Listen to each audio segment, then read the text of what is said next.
In every kingdom, there is one truth: rules exist to be broken. Yet when it comes to desire, most men stumble, begging, chasing, lowering themselves, only to be ruled by the very woman they sought to conquer. The problem is simple: you believe attraction is won by pleasing, but true power lies in making her betray her own principles willingly. Today, you will learn the psychology of the king, the mind that never asks, never chases, yet always wins. Every kingdom is held together not by the walls that protect it, nor by the armies that fight for it, but by the invisible gravity of the throne. A king is not simply a man with wealth, titles, or soldiers at his command. He is the center of power itself. His very presence dictates the behavior of others. This is the essence of the king's aura, the psychology of authority that bends desire without a single word spoken. When it comes to women, the man who carries himself like a ruler never has to plead or persuade.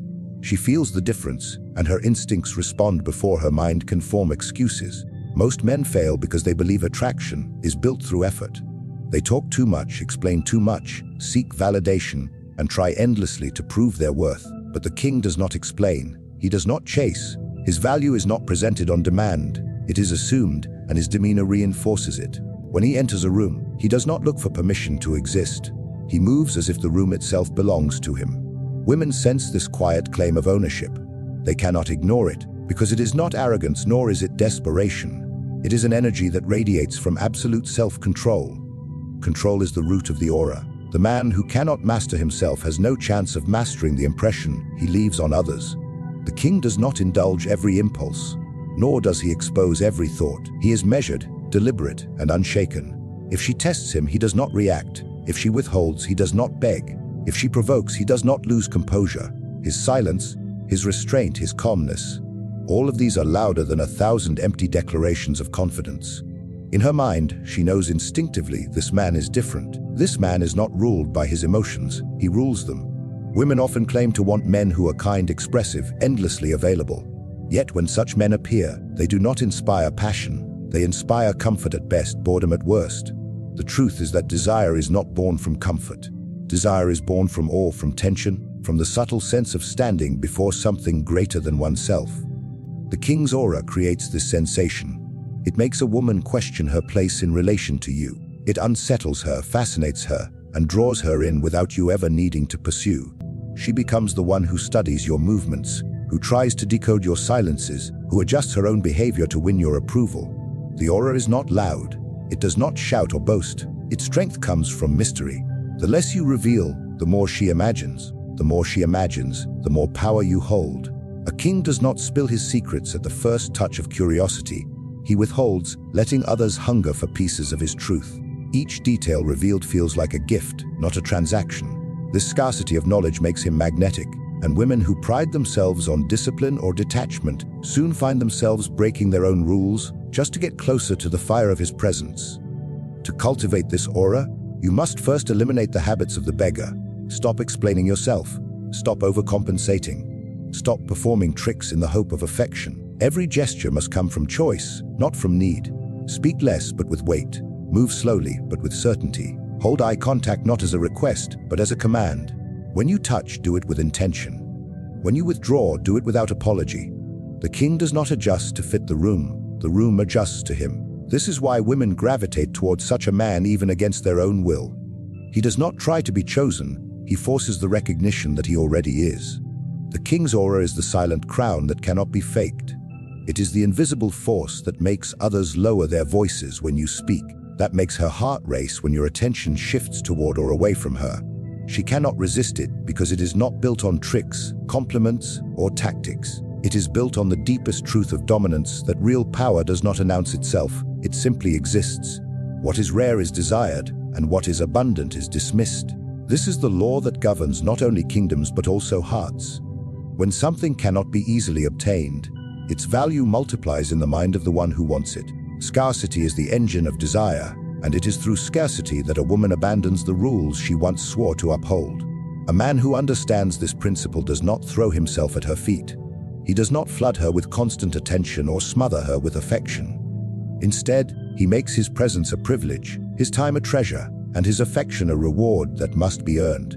Men who give endlessly believe they are showing love, but in reality, they are draining their worth. Every unanswered text, every unreciprocated compliment, every desperate attempt to be noticed is proof that the man has nothing rare to offer. Women know it instinctively when something is always available. It is never valued. Consider the difference between water from the tap and wine reserved for kings. Both quench thirst, but only one is cherished, only one is remembered. The man who lives in scarcity becomes the wine, and she will thirst for him even if she has 1,000 other choices. Scarcity is not about playing childish games. It is not about avoiding her for the sake of appearing mysterious or pretending to be busy when you are not. It is about living in a state of true independence. A man with purpose, ambition, and direction does not have endless hours to waste chasing approval. His time is naturally scarce, and that scarcity makes it precious.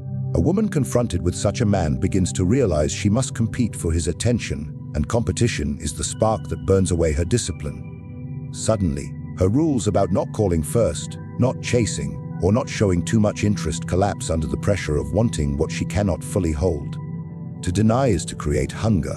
When you do not rush to give her what she expects, you awaken a restlessness inside her. She begins to question herself. Why does he not respond like the others? Why does he not rush to please me? Why is he not desperate for my attention?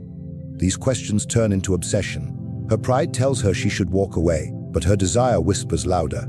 She starts to compromise her own boundaries, reaching out more, offering more, trying harder to draw you in. The rules she once used as armor become chains that she willingly shatters just to feel the satisfaction of your approval. A man who masters scarcity understands the art of measured giving. He knows when to withdraw and when to provide, when to be present and when to vanish. Each gesture becomes magnified by its rarity. A single message from him carries more weight than 10 messages from another. A single moment of intimacy is replayed in her mind 100 times because she does not know when the next one will come. Scarcity stretches desire across time, making every encounter feel heightened, intensified, almost sacred. Even in history, rulers understood that abundance kills value. Rare jewels were prized not because they shone brighter than glass, but because they could not be easily found. A king never allowed himself to be common. He appeared before his people sparingly, each appearance carefully designed to reinforce his majesty. Likewise, when a man makes his attention rare, he transforms himself into a figure of importance. A woman who thought she could control her emotions begins to lose control in the face of this scarcity. She forgets her vows of restraint, her promises of detachment, her carefully constructed defenses. Because the hunger you create is stronger than the discipline she once held. The power of scarcity is not cruelty. It is not withholding for the sake of punishment. It is the deliberate refusal to devalue yourself by overexposure. It is the recognition that what is most desired is never placed freely in the marketplace for all to take. It is reserved, protected, and released only when it serves the one who holds it. This law works in silence, without argument, without force. Scarcity alone reshapes the battlefield of desire. Desire is not born from consistency. Desire is born from tension, from imbalance, from the push and pull of emotions that cannot be predicted. A man who is steady and unwavering in his affection may seem safe, but safety dulls the senses. The fire of attraction thrives not in comfort, but in contrast. The game of contrast is the deliberate use of opposites. Warmth and coldness, presence and absence, reward and denial, to trap the heart and mind in a cycle of craving. It is this rhythm of unpredictability that causes a woman to break her own rules, because the human spirit cannot resist the chase for balance that never quite arrives. A woman who knows where she stands with a man is a woman who feels no urgency. Certainty breeds complacency. If she knows you will always answer, always forgive, always be available, she loses the instinct to fight for you. But when you create contrast, she is never sure. One moment she feels your attention burning like the sun. The next moment she feels the chill of your absence. One day she tastes the sweetness of your approval. The next she feels the sting of your silence. This fluctuation unsettles her, destabilizes her, forces her to question what she truly means to you. And once she begins questioning, she begins chasing. The brilliance of contrast is that it makes your presence addictive. Just as the body craves sugar more intensely when it is not eaten consistently, the heart craves warmth more desperately when it is given in doses. You must not be a man who is always kind or always distant. You must be both, shifting like the seasons. When you smile, she should feel relief, as if she has earned something valuable.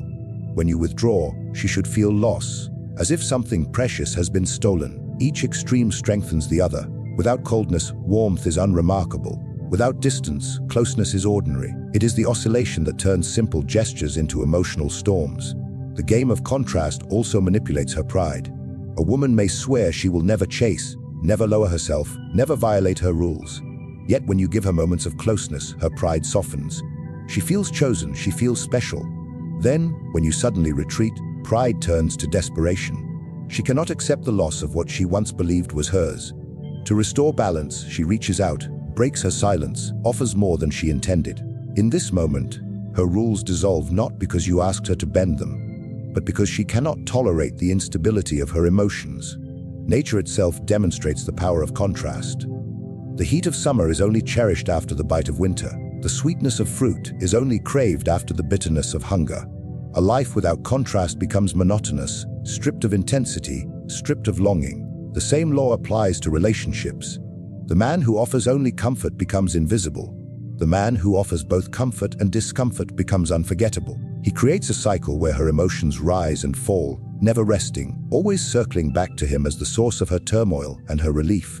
To wield contrast effectively, you must never lose control. It is not chaos, it is orchestration. Your warmth must be genuine, your coldness deliberate. Too much of one and the game collapses. If you are only distant, she grows numb and walks away. If you are only attentive, she grows entitled and takes you for granted. The balance lies in mastery, giving enough to spark hope, withholding enough to spark fear. The very uncertainty becomes her prison, because she cannot step away without wondering if she is walking out on something irreplaceable. The game of contrast is not for the weak. It demands patience, discipline, and the ability to remain unmoved by her reactions. She may protest, she may test, she may attempt to force you into predictable patterns. You must resist, for the moment you become predictable is the moment you become powerless. By maintaining contrast, you place her in a constant state of anticipation, and anticipation is the seed of obsession. The king never begs for loyalty. He never lowers himself to plead for affection, nor does he waste his breath convincing others of his worth. Instead, he arranges the board so that every path leads back to him. This is the art of making choice an illusion, of making others believe they are acting on their own free will while they are, in truth, following the design he has set. When it comes to women, the throne of choice is the ability to create circumstances where she feels she is choosing you, when in reality she is only moving along the lines you have drawn. This is how a woman breaks her own rules, not by being persuaded, but by being guided into thinking her surrender was entirely her idea. Attraction is strongest when it feels voluntary. A woman may rebel against pressure, she may resist commands, she may stand firm against demands.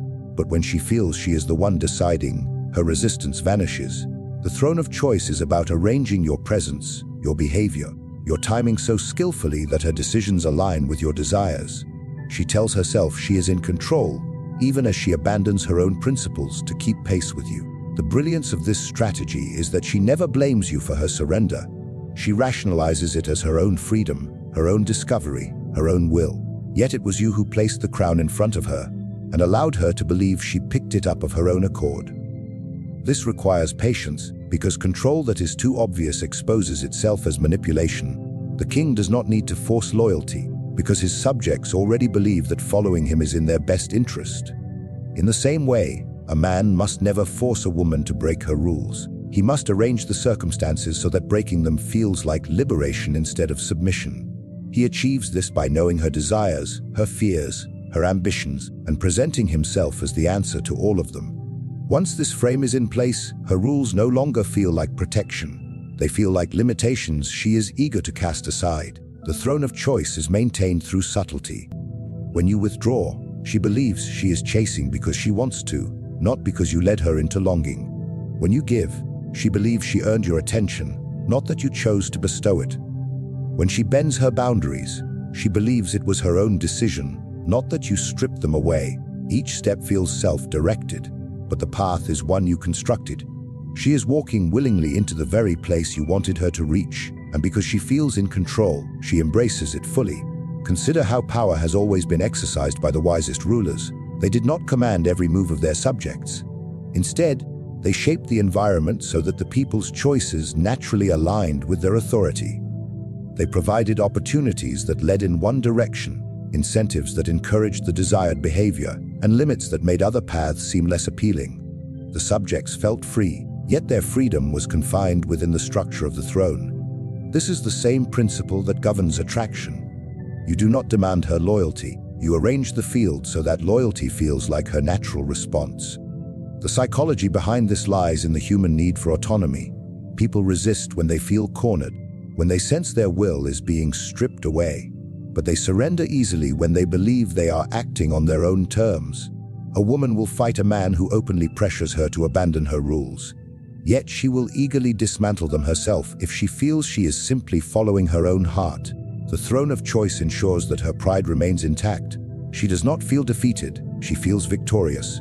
She believes she chose you, even as she binds herself tighter to the path you laid before her. Mastering this art demands that you never chase. You must be the fixed point around which the game revolves.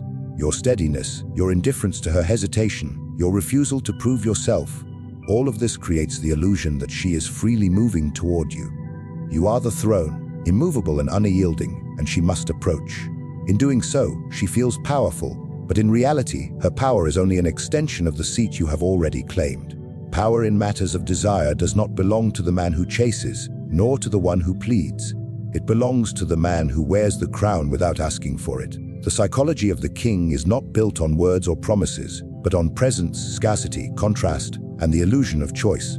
A woman does not abandon her rules because you told her to. She abandons them because your very existence makes her want to. She convinces herself that it was her decision, her freedom, her desire, but all along it was your design. To rule the heart is no different than to rule a kingdom. You do not beg for loyalty. You create the conditions where loyalty becomes inevitable. When you master this, you will never again ask for permission to be desired. You will embody the throne itself, and she will break her own rules to sit at your feet.